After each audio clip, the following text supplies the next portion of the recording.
वनसल्ली अला रसूलिहिल करीम अम्मा बअद फ़अऊज़ु बिल्लाहि मिनश शैतानिर रजीम बिबरकति बिस्मिल्लाहिर रहमानिर रहीम।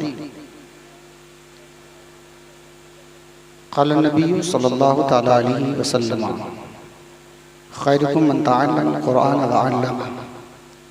सदक़ल्लाहुल मौलानुल अज़ीम व सदक़ रसूलुहुन नबियुल अमीनुल मतीनुल मुबीनुल करीम व नहनु अला ज़ालिका लमिनश शाहिदीन व शाकिरीन वल्हम्दुलिल्लाहि रब्बिल आलमीन।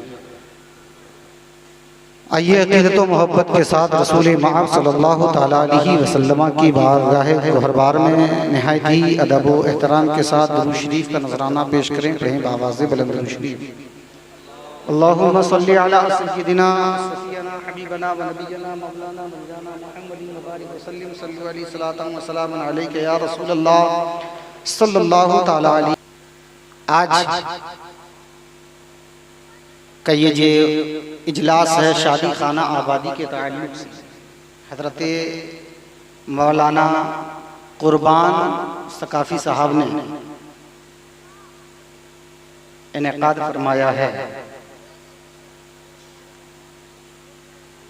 मगर मैं उससे पहले उनकी अम्मी जान को मुबारकबाद पेश करता हूँ, इसलिए कि मुझे वो तारीख़ याद है, शायद इन उलमा को याद होगा कि नहीं होगा नहीं कह सकते हैं, उनसे राब्ता बहुत सारे लोगों का रहता है। आज वाकई में कारी शफ़क़ साहब ने जो कलाम पढ़ा कुर्बान के कुर्बान हो गया, वाकई में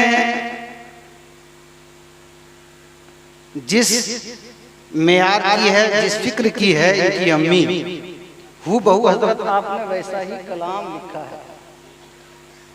आज से नहीं तकरीबन 13-14 साल का तजुर्बा मेरा है इस घर से। मैंने पहले कहा कि आज मैं तकरीर नहीं करूंगा, कुछ बातें अफराद के बीच रखने की कोशिश करूंगा। जो बातें होने की थी वो मुकम्मल अफराद ने समाप्त कर ली है।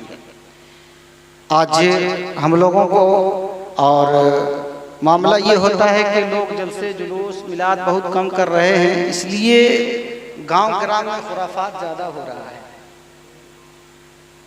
बात सच है, चूँकि आप लोगों के लिए कोई दरसगा नहीं है, ये बच्चियों के लिए दरसगा है, मदरसा है, मकतब है, लेकिन आप लोगों के लिए कोई दरसगा नहीं है। आप लोगों के लिए अगर कोई दरसगा है तो वो कॉन्फ्रेंस है, मिलाद शरीफ है, या तो फिर जुमा है। इसके अलावा आप लोगों के लिए कोई दरसगा नहीं है। बातें तो बहुत सुनते हैं, और ये 4G नहीं 5G नहीं बल्कि 6G कर लीजिए, लॉन्च होने वाला है, शायद कहीं हो गया होगा। आज इस इंटरनेट के दौर में लोग जय्यद उलमाए कराम की तकरीर मोबाइल पे सुनता है, लेकिन सुनता है वहीं तक है, उसके अलावा कुछ नहीं है, उससे आगे कुछ नहीं है। जहाँ सुना क्या उसको बोलता है, स्वाद, मजा, जायका, है ना, वहीं तक महदूद है, उससे आगे उसको कुछ नहीं है। तो मैं मुबारकबाद पेश करता हूँ हज़रत मौलाना कुर्बान साहब की वालिदा को। हकीकतन में वो उलमा से इस तरह मोहब्बत करती है, क्या मैं बताऊँ, इसमें कोई शक ही नहीं है। जो हकीकत है उस चीज़ को मैं बोल रहा हूँ। ऐसी बात नहीं है कि मैं बड़े रसूल पर बैठ करके मैं किसी की तारीफ करता हूँ, वल्लाह ऐसी बात नहीं है। और बेकार की तारीफ करें क्या, मुझे कोई हैसियत इससे है ही नहीं, तो हम तारीफ क्यों करें। लेकिन जिस चीज़ को मैंने देखा है, जिस चीज़ को मैंने महसूस किया है, वो चीज़ अफराद के बीच करने की, बोलने की कोशिश कर रहा हूँ कि जो मोहब्बत इन्होंने उलमाए किराम से करती है, अल्लाह रब्बुल इज़्ज़त ने आज इसका समरा अता किया। अल्लाह रब्बुल इज़्ज़त ने हज़रत मौलाना कुर्बान की शक्ल में वो फल अल्लाह ने उनकी वालिदा को नवाजा है। वरना बहुत सारे लोग दौरान तालिबे इल्म में निकलते हैं घर से, पढ़ने के गर्ज से, उसके खानदान वाले बड़ी मेहनत और मशक्कत करते हैं पढ़ाने के लिए, लेकिन नहीं, कुछ दूर तक जाने के बाद से उसका रास्ता हट जाता है, कोई किसी और रास्ते पे चले जाते हैं। 1 साल 2 साल 3 साल पढ़ता है, उसके बाद से जहन काम करना बंद कर देता है, उसके बाद से वो अपना रास्ता बदल लेता है। लेकिन रात दिन इनकी वालिदा ने अपने बच्चे के हक में औलमा से दुआएं कराती रही और कहती रही कि हर एक आलिम दीन से यही कहती रही कि मेरे बच्चे के हक में दुआ करना कि जिस रास्ते पे मैं इसको खड़ा की हूँ अल्लाह इसको मंजिले मकसूद तक पहुंचा दे। सिर्फ इसकी अम्मी नहीं बल्कि इनके अब्बू के आंखों का वो आंसू मैंने देखा है जब आलिमों से वो बात करते थे, जब औलमा के दरमियान में वो बैठते थे और बोलते थे कि मैंने अपने बच्चे को फलाना जगह पे रखा है, मैंने अपने बच्चे को फलाना जगह पर रखा है, काश उसकी जिंदगी अच्छी बन जाए। वो जिस रास्ते पे चल रहा है मौला करीम उसको सही रास्ते पर चला दे और जिस मंजिल की तरफ जा रहा है मौला वो मुकम्मल उसकी जिंदगी को कर दे। वो जिस रास्ते पे जा रहा है वो रास्ता उसका भटके नहीं, उस सीधे रास्ते पर चले। इनके भाइयों का बहुत बड़ा एहसान है इनके ऊपर, इन लोगों ने भी कोई कसर बाकी नहीं रखी है, जहां तक हो सका इनके पीछे कदम ब कदम चलाता रहा। आज फुलझिंझरी की धरती पर आज आप जो देख रहे हैं हजरत मौलाना कुर्बान साहब, ये सिर्फ तन्हा इनका मेहनत नहीं है बल्कि इनके पूरे खानदान वालों का बहुत ज्यादा मेहनत है, जिसकी वजह से ये तमाम मोहल्ले वालों का महबूब बनता हुआ नजर आया है। आज इन्होंने शादी खाना आबादी के ताल्लुक से ये महफिल को सजाया है। हजरत मौलाना आरिफ वकार साहब ने कहा, उसी पर मैं एक बात और कह देता हूँ कि इससे लोग मैसेज लें कि जिस घर में आलिम दीन हो वाकई में उस घर का निजाम अलग अलग रहता है मोहल्ले से, गांव मोहल्ले से उस घर का निजाम तौर तरीका सबसे अलग थलग रहता है। वो क्यों? चूंकि इस घर में नाइबे रसूल है, इस घर में नाइबे रसूल है और वो अपने घर के रिश्तेदार को नहीं वो देखते हैं कि ये मेरी माँ है, ये मेरा बाप है, ये मेरा भाई है, ये मेरी बहन है, ये मेरे मामा है, ये मेरी मामी है, ये नहीं देखते हैं। अगर शरीयत के खिलाफ अगर कोई काम करता है, शरीयत के खिलाफ अगर कोई रास्ता कदम उठाता है कोई खानदान के अफराद, तो अहले इल्म जो आलिम है वो बरजस्ता बोल पड़ता है कि रिश्तेदारी अपनी जगह पर है, रिश्तेदारी अपनी जगह पर है, मोहब्बत अपनी जगह पर है, भाई हो तो अपनी जगह पर हो, माँ हो तो अपनी जगह पर हो, मामा हो तो अपनी जगह पर हो, बरादरी हो तो अपनी जगह पर हो, अहले खानदान वाले हो तो अपनी जगह पर हो, मोहल्ले वाले हो तो अपनी जगह पर हो। तमाम की मोहब्बतें एक तरफ रख दी जाए, लेकिन याद रखो सुन्नत मुस्तफा को अगर तर्क करोगे, सुन्नत मुस्तफा के ऊपर अगर कंप्रोमाइज करोगे तो याद रखे नबी की शरीयत को पामाल नहीं होने दूंगा। मुस्तफा जाने रहमत सल्लल्लाहु ताला अलैहि वसल्लम के शान पर अगर कोई गुस्ताखी जुमला बोले तो मैं ये कतई बर्दाश्त नहीं करूंगा। ये कौन कहता है जिस घर में नबी की पास होता है, ये उनका जुमला है कि जान दे दूंगा लेकिन नबी की शरीयत पर हाथ नहीं आने दूंगा। ये पैगाम देकर के कुर्बान हजरत मौलाना कुर्बान ने बता दिया है कि जो मैसेज हमारी माँ ने लोगों को बताया था, ये मेरी माँ की जो दुआ थी, मेरे पापा जो दुआ हुआ, मेरे खानदान वालों का जो दुआ हुआ, मेरे मामा और मामी की जो दुआ हुआ, आज इसी दुआ का नतीजा हो मैं आलिम बना। तो ये कैसे गवारा हो सकता है कि शरीयत के खिलाफ में कोई काम करूं, शरीयत के खिलाफ कोई बात करूं? जहाँ शरीयत की बात होगी वहाँ मैं करूंगा, शरीयत के खिलाफ होगा तो फौरन खड़ा होगा कि नहीं। आज ये चीज जो देख रहे हैं, मैंने चूंकि बताया कि 13-14 साल का तजुर्बा है, मैंने देखा, महसूस किया और इन लोगों के साथ मैंने सफर भी किया है। हजरत मौलाना कुर्बान साहब के साथ मैंने सफर भी किया है, इन्हें कहां से कहां लेकर के जाना था, साथ में लेकर के गए भी हैं।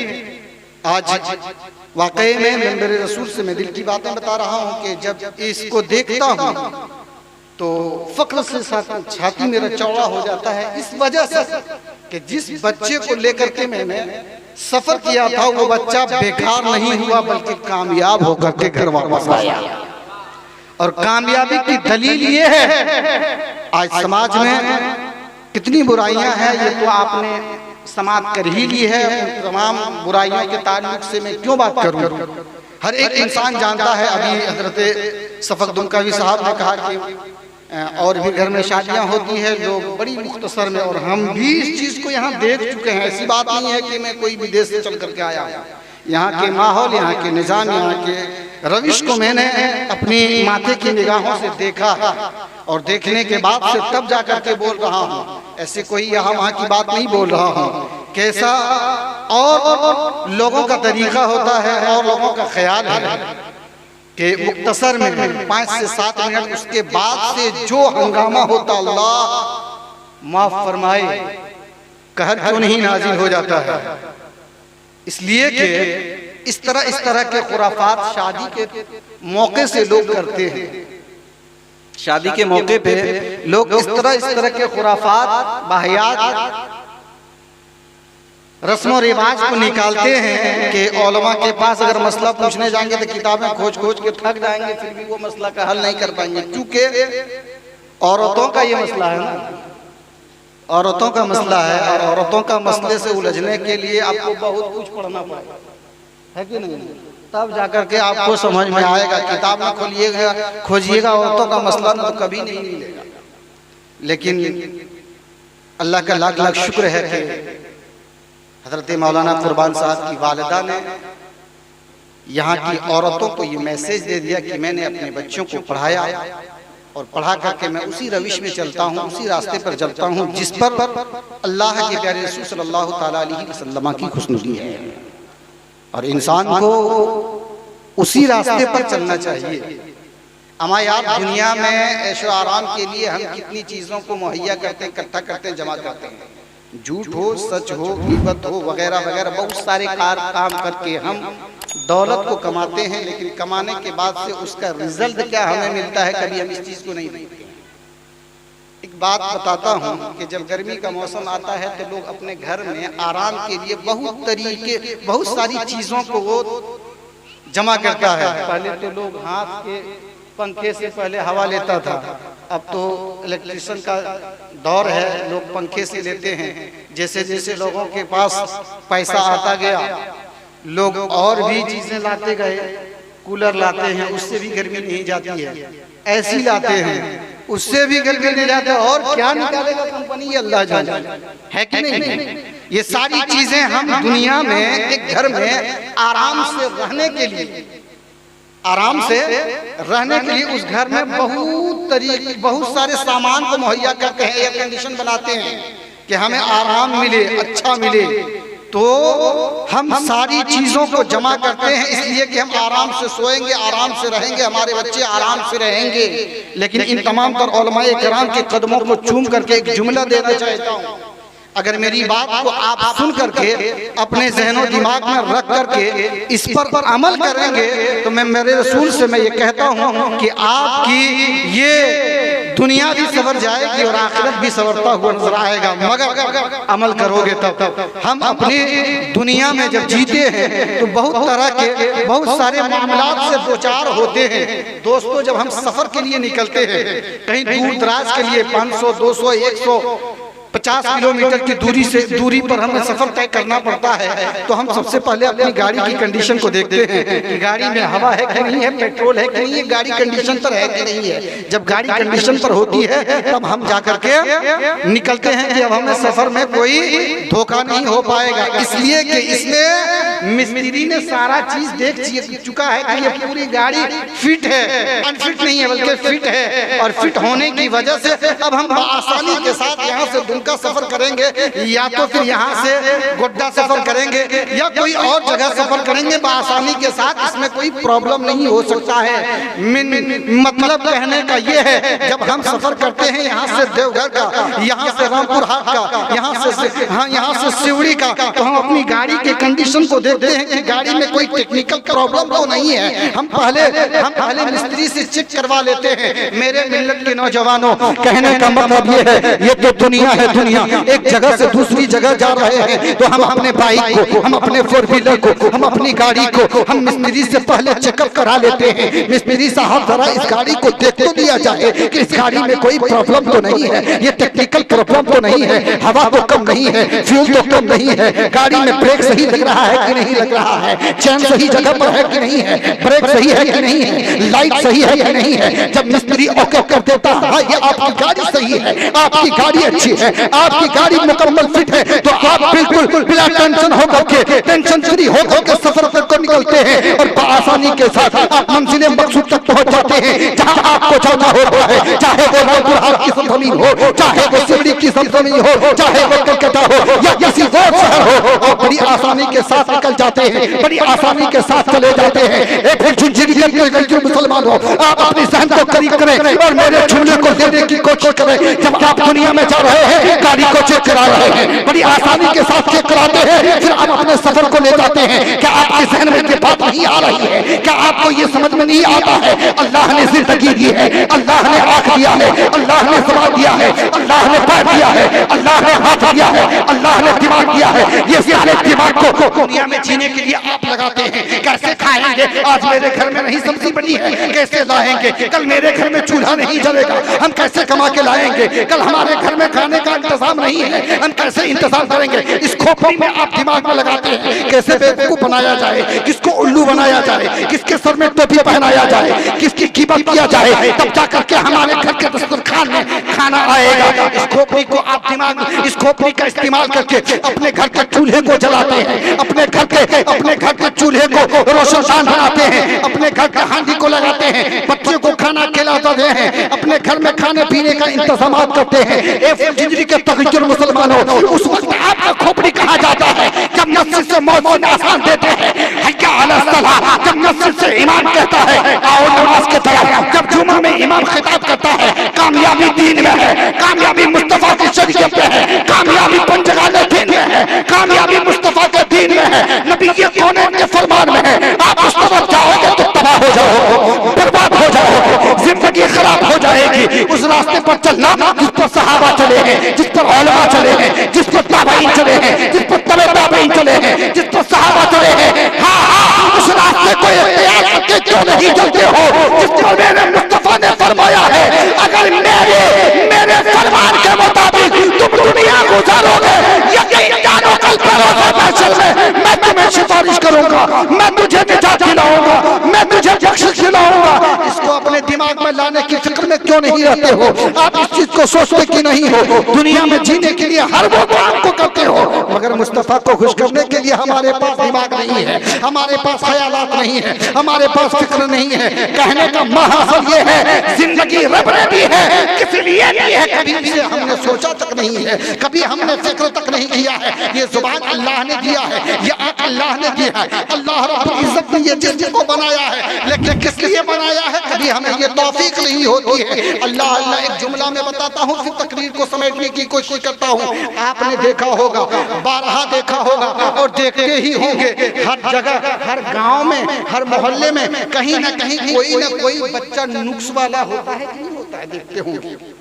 मैं इन उलमाए कराम से, इन उलमाए कराम की दुआएं चाह करके ये बात करने की कोशिश कर रहा हूँ। हर एक मोहल्ले में नुक्स वाला बच्चा होता है कि नहीं, या तो कोई बोल नहीं पाता है, या तो कोई देख नहीं पाता है, या तो कोई चल नहीं पाता है, या तो मतलब बहुत डैमेज किस्म का होता है जिसको लाइलाज कहते हैं, डॉक्टर भी उसको जवाब दे देते हैं, है कि नहीं? ऐसा होता है कि नहीं होता है? हर एक मोहल्ले में आपको देखने को मिल जाएगा। अगर एक आपके गांव में नहीं है तो दूसरे गांव में जरूर आपका होगा। इस तरह का आपने देखे होंगे, यहाँ वहाँ इधर उधर जाते हैं, हर जगह आपने देखा होगा नजर से, मगर आप उसको इग्नोर कर दिए होंगे, ना देखने की तरह किए होंगे। लेकिन आपको मालूम है अल्लाह रब्बुल इज्जत ने जो इन बच्चों को इस तरह के लड़कों को या लड़कियों को तवल्लुद फरमाता है, पैदा फरमाता है, इसमें हिकमत है, इसमें हिकमत है। जरा गौर से सुनने की कोशिश करें। ये जो बच्चे को हम देखते हैं, हम अपनी जबान से कह देते हैं कि ये माँ बाप की गलती का समरा है जिसकी वजह से अल्लाह ने इसको ऐसा औलाद नवाजा है। नहीं, ये तो खैर अलग सी बात है, ये तो खैर अलग सी बात है। चूंकि उलमाए किराम फरमाते हैं और मलकुल उलमा अल्लामा जफरुद्दीन बिहारी रहमतुल्लाह अलैह का इसमें कौल है। ये फरमाते हैं कि ये जो डैमेज बच्चा दुनिया में तवल्लुद होता है, अपाहिज किस्म का, गोंगा, लंगड़ा, इस तरह के जो बच्चे पैदा होते हैं, ये माँ बाप की खैर वो तो अलग सी बात है कि ये इनके कारकर्दगी का नतीजा अल्लाह देता है, ये तो खैर बात की बात है। मगर अल्लामा जफरुद्दीन बिहारी रहमतुल्लाह अलैह फरमाते हैं कि इन बच्चों को पैदा करके समाज में समाज वालों को मैसेज देता है, ए नादान तुम अपनी बॉडी पे इतराते हो, ए नादान अपनी आंख पे इतराते हो, ए नादान अपने बाजू पे इतराते हो, ए नादान अपनी अक्ल पर इतराते हो, मैं अल्लाह हूँ, मैं जब्बार हूँ, मैं सत्तार हूँ, मैं कहार हूँ, मैं रज़्ज़ाक हूँ। तेरे ही समाज में मैंने इसे अपाहिज पैदा फरमाया है, तेरे ही समाज में मैंने इसे अंधा पैदा फरमाया है। मैं अल्लाह हूँ, मैं अल्लाह हूँ, मैं अल्लाह हूँ, मैं रज़्ज़ाक हूँ, मैं कहार हूँ। मैं चाहता तो तुझे अंधा पैदा कर सकता, मैं चाहता तो तुझे गूंगा पैदा कर सकता, मैं चाहता तो तुझे अपाहिज पैदा कर सकता। इसलिए मैंने समाज में इस तरह के बच्चे को तवल्लुद फरमाया है ताकि और लोग देख के नसीहत दे ले, मेरा मालिक कितना अच्छा है, मेरा परवरदिगार कितना अच्छा है कि मेरी ज़बान सही दिया है, मेरी आंख सही है, मेरा हाथ सही है, मेरा पैर सही है, मेरा दिमाग सही है, मेरी ज़बान बोली जा रही है। ये सब के सब मौला करीम ने मुझे सही और सालिम रखा है। मगर अल्लाह चाहता तो मुझे गूंगा पैदा कर सकता था, अल्लाह चाहता तो मुझे बहरा पैदा कर सकता था। समाज में ये बच्चे तवल्लुद रब्बिल आलमीन इसलिए पैदा फरमाता है कि लोगों तुम देख देख के नसीहत दे लेना, दीन से पलट मत जाना, नबी के फरमान से अलग ना हो जाना, नबी के कौनैन जो फरमाते हैं उस पर अमल पैरा हो के अपनी जिंदगी को गुजारना, नबी के कौनैन खुदा दी खुद। लेकिन इस तरह के काम काज हमारे और आपके नहीं होते हैं, इस तरह के मामलात हमारा और आपका नहीं होता है। 10:15 हो चुका है। बातें जो कुछ थी अल्हम्दुलिल्लाह सबके सब बोल चुके हैं और जितनी बातें होनी चाहिए थी वो मुकम्मल हो चुकी है। अब रही बात, आप हज़रात से गुजारिश में ये करता हूँ कि जिस मोहब्बत के साथ आप नबी कौनैन की महफिल में बैठे हैं, इस मोहब्बत के साथ आप नबी के फरमान को अमल करके अपनी जिंदगी को गुजारने की कोशिश करेंगे ना? कहिए इंशाअल्लाह, है कि नहीं? बातें बहुत सुनते हैं, बहुत सारे उलमाए किराम से आपका दीदार होता, आप देखते हैं, उलमा की बातें सुनते हैं, लेकिन सुन करके उस पर अमल करने की कोशिश करें। इसी में कामयाबी है, इसी में कामयाबी है।